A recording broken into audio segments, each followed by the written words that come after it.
Have you ever just felt like you wanted to disappear, just hit pause on all the demands, the noise of modern life, and wander off somewhere wild, find something more real?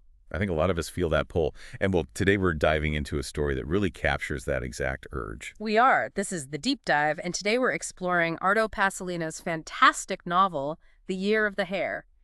It's whimsical, thought-provoking, kind of seditious, really. Definitely. And we're looking at the novel itself naturally, but also this really insightful foreword by Pico Iyer. It does a great job setting up the main ideas. So our mission today, we want to unpack the incredible journey of Carlo Vatanen. He's this Finnish journalist who ends up with a very unlikely travel buddy. A hare, yeah. And we'll see how this one tiny accidental moment completely unravels his whole structured life. It kicks off this adventure that's frankly full of absurd moments, but also real self-discovery. And some surprising ideas about what it actually means to live. You'll see why this book feels like Pico Iyer says, a kind of declaration of independence for the truant inside us all. That hidden part that just wants to play hooky from responsibility. Exactly. So let's start with Vatanen before the hare. Who is he? Well, he's middle-aged, he's cynical, really dissatisfied, a journalist on assignment in Finland. And his life sounds pretty bleak, honestly. Unhappy marriage. The book mentions his wife's selfishness, some truly awful home decor. Yeah, and even darker stuff, like an abortion involving another man. His job isn't any better. A weekly magazine gig that feels shallow, just churning out diluted infotainment. His colleagues are miserable too, it seems. Yeah. There's just this heavy sense of weariness hanging over him, a total lack of fulfillment. You really feel it. You do, and it's striking how fast it all comes apart. It's not a slow decline. It's, like you said, a sharp crack. It happens in an instant. It does. So they're driving. His photographer colleague hits a young hare. And Vatanen's reaction is immediate, almost primal. He gets out, finds the injured hare. Splints its leg with his handkerchief. It's like that. But the photographer, he's just annoyed, impatient. He actually drives off and leaves Vatanen there. Which is harsh, but it forces the moment, doesn't it? Yeah. Because Vatanen makes this huge decision. He decides not to go back. Yeah, the idea of returning to his old life, the book says it's immensely unappealing. So he just stays. Starts this unknown journey with the hare. And meanwhile, the photographer is frantically calling Vatanen's wife the magazine, creating all this drama. But it just highlights how little substance there was in that old life, how little real connection. It really underscores the emptiness he's escaping. And this connects perfectly to what Pico Iyer writes in the foreword. Iyer talks about that wonderfully seditious idea of playing hooky from life, like Thoreau maybe or Gauguin. Yeah. Choosing adventure, choosing restoration over just, climbing the ladder. Exactly. Iyer calls the hare this unlikely catalyst to awakening, like a sudden jolt, a sharp crack on the shoulder that wakes Vatanen up from a life he didn't even realize he just sort of slipped into. It's a profound break. Forces him to totally reevaluate everything. And what a reevaluation. The next scene is so different. He wakes up not in his grim apartment, but in a hayloft. Smells sweet. The hare's there beside him. Such a stark contrast. Peaceful. Simple. And he deliberately turns away from the road, heads west into the forest. He finds this immediate joy in just being in nature, something that was totally missing before. And he starts learning the ropes pretty quickly. How to survive, how to manage this new reality. His first encounters with people are interesting, too. A girl at a kiosk points him towards a vet, a guy named Mattila, also from Helsinki originally. And the vet is surprisingly understanding. Crucially, Vatanen gets an official permit. Think about that. A permit to legally keep the hare as a fostered pet. It sort of legitimizes his new path, doesn't it? Makes it real in an odd, bureaucratic way. It does. And he takes this responsibility seriously. Remember the game warden, Karkainen? Oh yeah, the dietary advice, super specific, meadow vetchling, bilberry twigs. With drawings, terrible drawings apparently, but earnest. It really shows Vatanen's commitment. He's all in with his hare. And people are surprisingly kind too, like that taxi driver who helps him gather plants and stores them. Little acts of unexpected support. As he gets deeper into this, he starts actively cutting ties with the past. Makes that phone call to his wife. Tells her he might not be back. Her reaction, pure fury, threats of police, which probably just confirms his decision, Absolutely. Then he does the practical stuff. Sells his boat to his friend Yrjö for cash, pays off debts, sends some money to his wife, keeps the rest for the journey. Which leads to that brilliant scene at the Heinola Bank. His wife and colleagues plan this ambush to get him back. But he completely outstyles them. Pretends he needs to make long-distance calls, flips out the back. Leaving just a note. Leave me in peace. Vatanen. Simple. Direct. And he gets his money. The bank tellers apparently watch him go, totally charmed by the Hare. It's like this final comedic break from the old world, a total severance. Yeah, a real declaration. So now he's truly free, but his journey keeps throwing these absurd situations at him, often involving the rules of society. Definitely. Like his first run-in with the actual law, he gets arrested near Nurmes. But the police seem more interested in the Hare than whatever he supposedly did wrong. Right. They take him to the station. He explains he's a journalist on, quote, strike from life. And here's where that permit becomes key again. He uses it to protect the Hare, basically forcing the police to recognize its status. It's quite clever. Then the superintendent, Savalainen, shows up, and instead of being rigid, he kind of bends the rules, protects Vatanen and the Hare. It shows this more human, nuanced side of authority, almost like he gets it on some level. He even invites Vatanen to his fishing cabin. It's this unexpected leniency. And at that cabin, he meets Hannakainen, retired police superintendent. Seems like a wise old fisherman at first. Until he starts talking about his secret research. Ah, yes, the Kekkonen theory. This is something else. It really makes you think, doesn't it?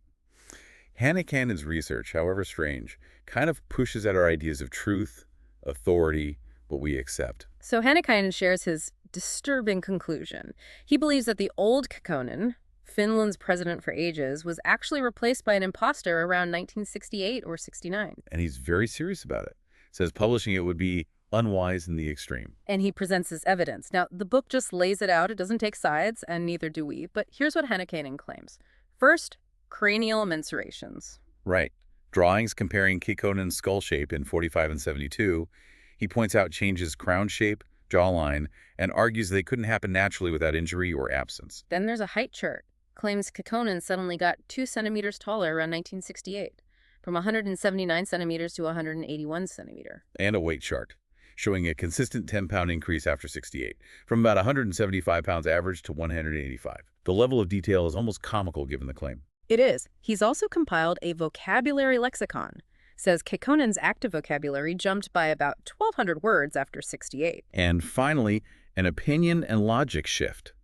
He argues Kekkonen became more progressive, logic improved, seemed more boyish, even developed a sense of humor post-1968. It's this incredibly detailed yet completely outlandish conspiracy theory. A brilliant bit of satire from Paasilinna, maybe poking fun at how we build narratives. Could be. It certainly makes you question evidence and belief. Okay, moving from that mental puzzle to something very physical and dangerous. The huge forest fire at Vemmäjärvi. Called the biggest fire in Finnish history in the book. Vatanen gets recruited as an orienteer. His job is basically to shout, drive game away, help evacuate people. And amidst this chaos and danger, what does he think? 1,000 times better here than in Helsinki. It shows just how much his values have flipped. Danger in the wild is preferable to the deadness of his old city life. And the human reactions to the fire are just as wild, like Salosensaari the moonshiner.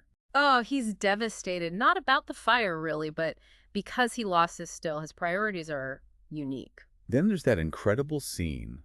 Vatanen and Salosensaari sitting in a brook, drinking moonshine, watching the fire rage around them, laughing, calling the fire a wild, natural superstar. It's so surreal, finding humor and awe in the face of destruction. And then the bulldozer driver, utterly exhausted after 3 days straight fighting the fire, he snaps. Yeah, yells at the women making soup and then just drives his bulldozer straight into the lake. A spectacular act of defiance against exhaustion, maybe? And who pulls him out?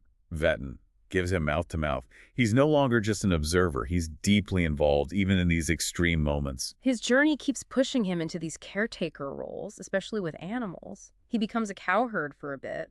The young woman, Yrjö, Who naturally loves the Hare. of course, and then a calf is born unexpectedly in the forest. Vatanen ends up carrying it gently in a blanket sling. But then comes the bog. He's trying to get the mother cow across, gets stuck himself. It's this intense, muddy struggle to rescue the cow. Using improvised levers, a tourniquet. It sounds exhausting. And he mutters something really telling. Loving animals can be a heavy load. It's a great line. It cuts through any romanticism. Caring is hard work. It's messy, physically demanding. His path also leads him into some bizarre encounters with figures of authority, or at least supposed authority, like finding shelter in a church. Seems peaceful enough until the Hare starts exploring, which leads to a confrontation with the Reverend Lamanon. And it escalates wildly. The pastor chases them, pulls out a Mauser pistol. A pistol in a church. Yep, starts shooting, hits the altar painting right through Christ's kneecap, the book says, and then accidentally shoots himself in the foot. Oh my goodness. That's And he begs Vatanen for secrecy and proceeds to conduct a wedding ceremony, teary-eyed and devout, with his foot bandaged and bleeding. It's darkly hilarious, the sacred and the profane just colliding. Paasilinna has such a way with those moments. What's next? The dead granddad. Ah, yes. Vatanen accidentally disturbs the body of a long-dead grandfather stored in a barn, leads to this awkward, macabre misunderstanding with the grieving family. And the undertaker who comes to collect the body just starts chatting about his pet magpie and his communist past. More unexpected, quirky humanity in the midst of grimness. Then there's Kirko, the king of the forest, an old lumberjack, down on his luck. Vatanen helps him out, teaches him to swim after he nearly drowns drunk. A simple act of kindness. Which leads to Kirko finding something incredible. A huge stash, 100 tons of abandoned German war supplies at the bottom of a river. Guns, ammo, even a tank. Wow. And he manages to salvage it. Oh yeah, sets up a whole operation, sells it off, transforms from this luckless drinker into a real wheeler dealer. He's literally weeping with joy at the bank over his profits. A real rags to riches moment, fueled by leftover war junk. But then the twist. News comes out that legally, those weapons belong to the Allies, so his newfound fortune might just evaporate. It questions who really owns the spoils of the past. Vatanen's time in the wild isn't all quirky encounters, though. There's a darker edge sometimes. Like with the raven. Right. He's living remotely in the Pozio marshes, and this raven keeps stealing his food, gets bold, fat. It's a real nuisance, a challenge to his self-sufficiency. So Vatanen sets a trap. And it's described as exceptionally effective, but also cruel. A meat tin with sharp points bent inward. Oof. That sounds nasty. The description of the raven getting caught, flying off blindly with the tin rattling on its head, it's vivid. And then Vatanen finds more raven's blood in the tin than meat. And he laughs. He laughs. It's unsettling. It suggests that survival in the wild, the stripping away of civilization, might bring out a certain ruthlessness, a darker side to his independence. That's a really interesting point. It's not all gentle communion with nature. Then there's Kartinen. The ski instructor with a very complex past. Theological student, then anarchist. Now he follows ancient Finnish pagan beliefs, including sacrifice. And he decides Vatanen's Hare would be the perfect sacrifice. A true wild animal. He tries to steal it. Vatanen fights him off, physically protects the hare. It shows how deep that longing has become. The hare isn't just a pet, it's essential to him. So Vatanen's journey is mostly in the wild, but occasionally he brushes up against civilization again, often leading to, well, humiliation or strange new connections. Like that ridiculous military exercise for foreign diplomats. They are doing maneuvers, and then they decide they want a bear hunt. Just like that. But isn't the bear protected? Yes, and it had just attacked a soldier. But the foreign minister's private secretary gives permission anyway. It's pure satire of out-of-touch bureaucracy. And the hunt itself is chaos. The bear attacks a Swedish diplomat. She thought it was a black polar bear. A black polar bear, classic. And she grabs onto Vatanen's hair in the panic. So Vatanen has to defend his hair again. The secretary offers him money, calls him unusually petty for refusing, but Vatanen won't budge. That hair is non-negotiable. Then comes the dinner. It's this grand affair, and the main course is... No. Hare, yep. And during dinner, Vatanen's live hare, who is with him, leaves some pellets on the tablecloth right near the Swedish lady. Some even end up in her soup. You're kidding. What does she do? Asks for a clean plate, very politely. The whole scene is just peak absurdity, the clash between stiff diplomatic formality and raw, unpredictable nature embodied by the hare. The hare becomes this agent of chaotic truth. That's brilliant. The absurdity doesn't stop there, does it? There's a fire at the guest house later. The Vitamin Gill guest house, yes, forces all these diplomats out into the snow stark naked. Vatanen, who'd been kicked out earlier, ends up helping load them onto a rescue helicopter. And the helicopter pilot calls him lieutenant. just randomly. Yeah, this weird, unexpected acknowledgement of his competence in a crisis. And as they fly away, Vatanen sees the bear's tracks below, a sign that the bear, like him, is still out there, their stories intertwined. Soon after this, he actually dips back into Helsinki briefly. Needs to get the hair treated by a specialist, a professor. And this leads to him going on an epic bender. 8 days. He blacks out completely. Wakes up with no memory and finds Layla. Exactly, Layla. Yeah. Turns out she's been with him through this whole drunken chaos, and she calmly recounts his adventures. Falling under a train but surviving, selling a bike for lottery tickets, buying crazy gifts for her family, sleeping in a taxi. Wow, that's quite a Christmas vacation. But here's the kicker. Layla tells him, very calmly, that they're engaged. He proposed while drunk, and she's totally unfazed by his existing marriage. Seriously. And what else? She reveals she's a lawyer, and she's going to handle his divorce and the charges against him for punching some political party secretary back in Helsinki during his binge. Whoa, okay. So suddenly there's this potential path back to a structured life.